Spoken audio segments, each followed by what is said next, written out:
Welcome, ghosts and ghouls, to a Halls Right Back Halloween special. Today I'm going to be reviewing Jujutsu Kaisen 0, the first movie in that particular series. And we kick off this review as well we do with these reviews by talking about the positives. And the headline positives. The animation for this movie was frankly brilliant. The pacing was pitch perfect. It is able to sustain and maintain a great dark tone almost all the way through it. And I find the lead character to be brilliantly engaging. Now, there's going to be some of you wondering why I'm doing this review. Well, the truth of the matter is that it's almost Halloween time at the time that I'm recording this, and you know, this is a series I've always been interested in. I first heard about it when the BBC News did an article when the movie first came out, and about how it had managed to break into the top 5 movies released that week, despite being such a very limited release, and even in some cinemas it was actually outselling the Batman movie. So I was just really taken aback by how a movie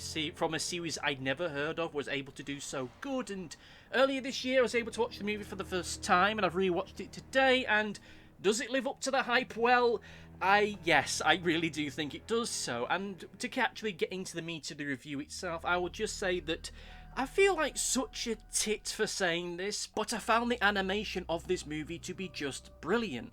Both in terms of a technical standpoint, but also a creative level as well. The reason why I feel like such a weirdo for saying this is because praising Jujutsu Kaisen for having good animation at this point feels like praising water for being wet. It's a given, it's what you'd expect from it, because let's be honest, given what I may or may not think about the main series, there's no getting away from the fact it's animated brilliantly. And while some of the techniques that they use here and there can be a bit taboo for some people, I have to give them praise for using all the tools in the toolbox, whether that be with some live action rotoscoping or 3D rotoscoping. It reuses all the methods and techniques that it has very well. Yes, some shots in the background shots are just altered digitized photos, but still it uses it all together in such a way that nothing ever really feels like it's out of place. Everything feels as though it's there for a tangible reason, and it works with no element standing out in such a way that makes you go, ooh, that looks a little bit as you may well end up doing. The great animation of this really does help to make this feel like such a fantastic feature. Granted, good animation alone isn't enough to make a movie good, which is part of the reason why I've never been much of a fan of Fantasia. But hey, that's a whole other story for a whole other time. There is a great visual depth to so much within this movie, both in a literal sense by the sheer fact of just how much depth there is with certain shots by the way that the way in which they are framed. It's almost with many sequences like we really are seeing this through a camera, given how certain close images can end up being blurred, which helps create this greater sense of depth with some of the shots that we see. A great example of this being very early on when we got Yuta there in that little prison room, and you got the two lengths of rope either side of them, with the nearest one being blurred and out of focus as though we're seeing this through a camera lens. And this helps end up creating this sense of depth with many of the scenes that we have, even with some of the action sequences. The action sequences themselves have a flair and dynamism and posing and a choreography which puts them head and shoulders above many other similar animated television programs and film series, as well as other live action ones. There's just so much on show here on almost every single level that it's a thrill to see. How it uses colour, how it uses lighting, create a great sense of tone and a sense of place on an emotional level is brilliant, but we'll talk about that in greater detail later on. Whenever I do a review of a movie that's based on a TV show or something that has a television show adaptation running along the same kind of time of it, there's always this question of, does this feel like a feature-length episode? And that's a question that I always feel needs answering when we're talking about features like this. And in fairness, that isn't always a bad thing per se, as to have a film that is able to recreate and capture the spirit of the television program that it's based on or has a similar adaptation with, albeit with a better realised budget, is fine. It's something that we got with, and this might seem a random thing to bring up, but with the Simpsons movie from about a couple decades ago, or with the the Thunderbirds movies from like 50 odd years ago. They're able to recreate what it feels to watch that series, but with a greater time span to build stuff out and a greater budget to make things look a little bit better. Of course, this doesn't feel like a feature-length episode, and it feels a lot more closer to the Steptoe and Son movie, where it's taking the core ideas and principles of its source material, but expanding it in ways in which they couldn't be able to do so within the language of what that source material is based on. And it gives us something that feels like it's really is something that truly feels like an extension of this world and explores a side of it that we don't really get to see. I will be honest, I'm not sure as though this is necessarily what audiences and fans of the series necessarily wanted at the time, but it does end up creating something that is really a marvel to end up watching, certainly from a visual side if nothing else. But of course, if this movie was just good on a visual level, I would not be glowing about it so much, because I feel that one of the major contributing factors as to why it works so well is because the pacing is near perfect. The mystery of all of this, what's really going on behind the scenes, is gradually parcelled out for us. There aren't these massive dumps of exposition. Everything that we need to know about this world and how it functions is gradually handed out to us as time goes by. And to the movie's credit, it does it in such a way that if you've never seen this series before and that this is your introduction to it, you could understand everything that you need to. You don't need to watch the main series to get an idea as to how all of this works, because it teaches you everything that you need to know.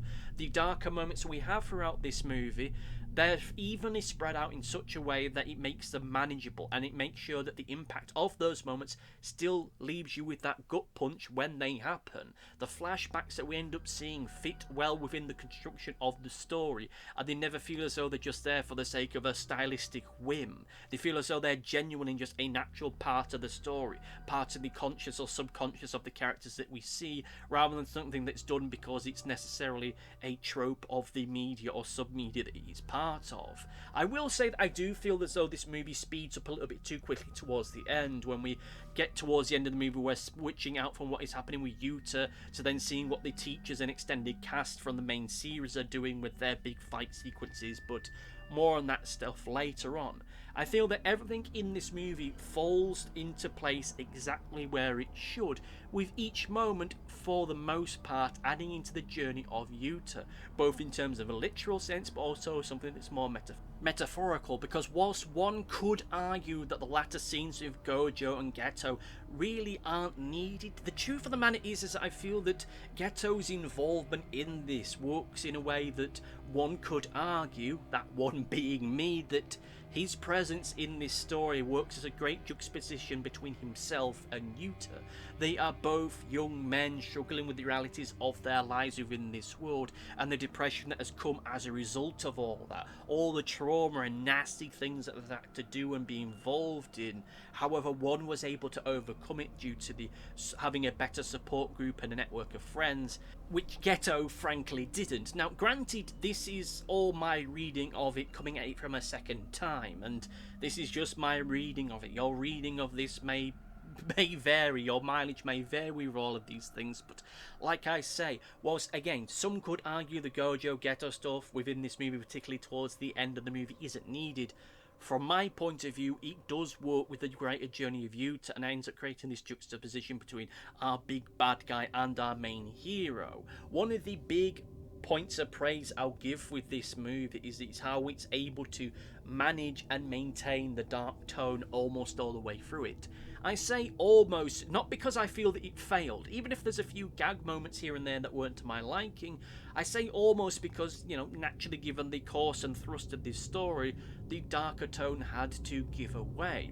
From the first shot in this movie, you're thrown into this dark, uncanny looking world, one that is familiar and yet warped. It's like looking at the world through one of those fun house mirrors, with everything just being off and not quite the way that it really should do, with the rituals being tainted with this strong contrasting array of greens and purples and reds and yellows that accentuate the details of what's going on in this world in the opening sequence in a way which is sickly and unpleasant. A palette that says to the audience, this is going to get dark. But then as the movie goes on, that darker, twisted off-colour nature and colour palette starts to fade away. So that then when you get to the end of the movie, you have this clear contrast between the weird, colourful darkness of the beginning of the movie to then when they're in the middle of winter and Yota and everyone else is just in the middle of winter, and it's shown just the progression of that character and their trauma and how they've been able to let go of that confusion, that noise, that pain, and now they're on the route to go somewhere better with their lives. When the movie isn't dark, it's uneasy and unsettling, at times emotively powerful, and at some moments bittersweet. The whole sequence where the girl dies, we don't see it, we just get the shots here and there, we get the speeches from all the onlookers, and it's just this really uncomfortable, nasty, horrifying, just creepy moment that just really stands out throughout all of this, because it's just a moment of just it's just a freak accident. It's not something that's been done by a greater villain, it's just been done by just sheer carelessness.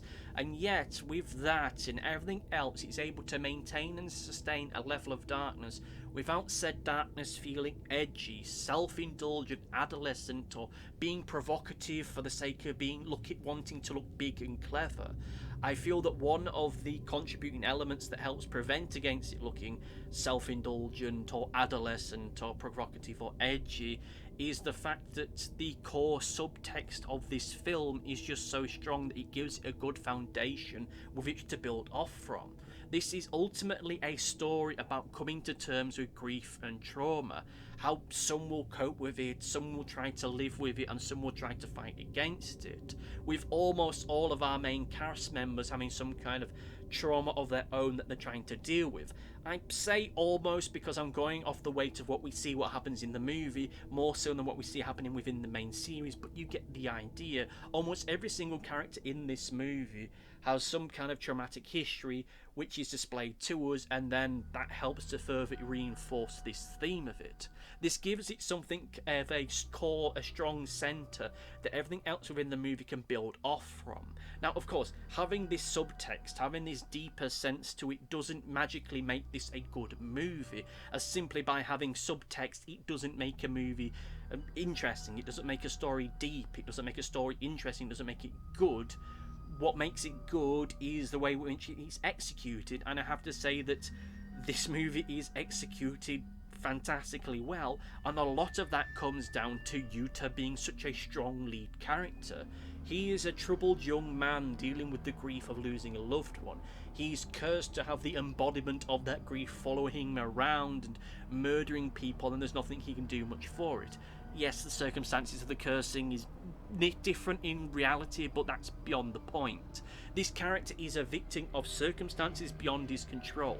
Whilst it is revealed that he has this powerful heritage, this connection to this powerful bloodline, what brought him into all of this is just a freak accident. It's not because he's the chosen one with this magical superpower that's going to change the world. He's just functionally just a guy. He is the everyman, and you don't need to be a Japanese teenage boy to relate to him. Over the course of his adventure, we see him coming to terms with the pain in his life and growing stronger, with time becoming a better version of himself. And unlike Geto, he doesn't have to consume power to help him get through the day, and in the end he's able to let go of that pain yet retain the love of the person that he lost. He is a perfect character for a movie like this and for a series like this. He is a character who over the course of this movie can grow and evolve with time, and this helps this movie give us something that we can really kick into, something we can really cast our hands into and really attach ourselves to. And again, it creates this great kicking off point for people that are looking to get interested in this series. It's not perfect, this movie as a whole entity, but a lot of what works is by just how identifiable a character that he is and how we're able to relate to him as an audience, because we've all been like Yuta at some point in our lives. Some of us sadly are still like that, but this movie shows, albeit in an abstract way, that people can get through that pain and become stronger in the end, even if in this case that is with the added benefits of magic superpowers thrown into all of that.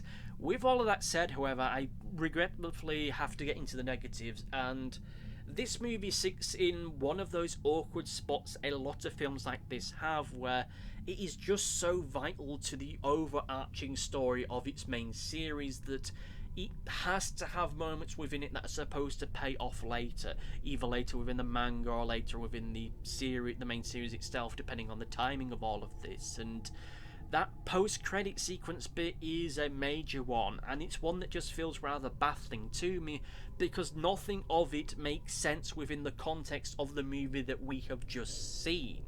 And given that this movie is vital viewing for season 2, then it potentially spoils a lot of major events coming down the pipeline and a lot of events that happened within this latter half of season 2.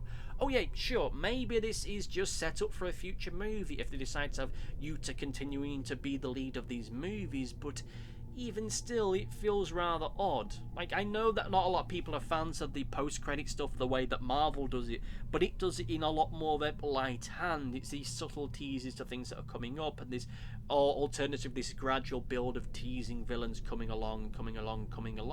Here it's pretty much just like, it feels like it's just taking a random couple pages from the manga and going, like, let's adapt this. Doesn't matter what the context is or what this might do for the series, we're doing it.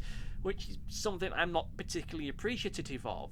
And I will say as an additional thing is that whilst the extended fight sequences with the extended cast and teachers from the main series fighting the demons or what have you during this big night of 1,000 thrites or whatever it is feeling thrilling and fun and fulfilling for what it is, my big problem is that it ultimately takes away from that final confrontation between Yuta and Geto, which is the grand emotional climax of this story. This is the final battle between our hero and the villain. This is the culmination of our lead character's journey. A battle between two young men who have had their lives crushed by trauma and then went down two very different paths. Paths that either one of them could easily have taken, depending on whether or not they got the intervention that they needed. It is such a great pairing between these two characters, even when you just ignore all the fight sequence anime bullshit stuff. Just from a pure emotional point of view, these two characters confronting one another at the end of this movie is genius in a way that I just don't think gets enough praise from people that see this movie. But for me, that's undermined by the fact that as soon as we're really getting into it, as soon as we're getting into the minutiae as to why these characters function, how they see this world, and how they bounce off one another and understand why the other sees the world the way that you do, it's immediately click, right, let's have this character, let's have the woman with the big hair and the axe flipping around, and oh, there's the guy with the that looks like kind of like he's just got off work and he's batting monsters about with his magical angle thing, and oh, here's Gojo getting into an extended fight sequence with a guy that isn't going to be relevant to the main series for a very long time, and oh, we're back again, and okay, here's these tarot characters, we're starting to get into it, starting to get down into it, oh, we're back again, oh, there's the guy with the mask on, and it's bullshit. It's bullshit, because I think it takes away from what should be something that's far more important and a lot more interesting to me, or at least is interesting to me, I should say. Because once again, these fight sequences we get in that period are great in and of themselves. They're fantastically well put together. They have a visual flair, a dynamism, an artistry that is really stand out in some of the best stuff within this movie. My issue is that it overrides a lot of the great emotional stuff that we get towards the end of the movie. Now, I think that, in fairness, you still needed to see this battle happening, and I think that having something of a sizzle reel where all the teachers and those characters do their thing is fine in and of itself. I just think that we could have had that without it jumping back and forth quite as much, because if you just took those scenes and just rearranged them in a little bit of a more of a linear manner, I think that it would have had a great impact. Now, in fairness, this doesn't ruin the movie, and it certainly doesn't ruin the stuff that we get with Yuta and Geto later on in the movie, but all the same, it is one of those just really odd, just directing decisions I think does undermine that latter half of it. With that said, however, let's get into the overview and say that whilst I do have issues with how the final act ultimately ended up washing out, I still think that that final act is still strong, it's still powerful. I still think the movie as a whole entity is still good. I still think this is a great movie and a great way for people who are interested in this series to get involved with it. I will admit and put my hands up and say that I'm not the biggest fan of this series, though a lot of that might come down to the nature in which I watched it. I decided to binge watch it towards the start of this year, which people who have seen that second season and know just how bleak it ended up going, I think I just did too much in one go and it became a little bit of an uncomfortable watch for me. And also I've just got more technical issues with it more than anything else, but I still have to say, even as someone who isn't the biggest fan of it, someone who may or may not cover it when the next season comes out, I still think that this is a great movie in and of itself and is sufficiently self-contained enough that it can be its own thing.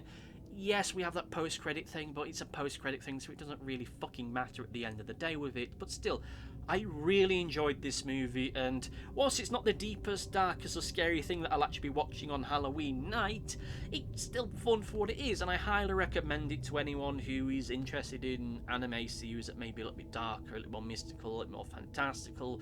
Really is great. I really did enjoy it, but let me know what you thought about it down in the comment section down below. This is the first time I'm ever covering anything to do with Jujutsu Kaisen, so it's not like I could really do a comment corner for this, because anything I'd be covering would be stuff to do with Dragon Ball Daima and My Hero Academia, or just any other series I might be covering around this time, so, you know, would make for a really friggin' eclectic comment corner. But still, with all that said, thank you all for listening, thank you all for watching, and see you next time. Happy Halloween! Thanks for watching. Be sure to like, favourite, subscribe, click the bell and do all the YouTubey stuff that YouTube wants you to do. Go on, it'll do me a power of good. Until next time, my friends, goodbye!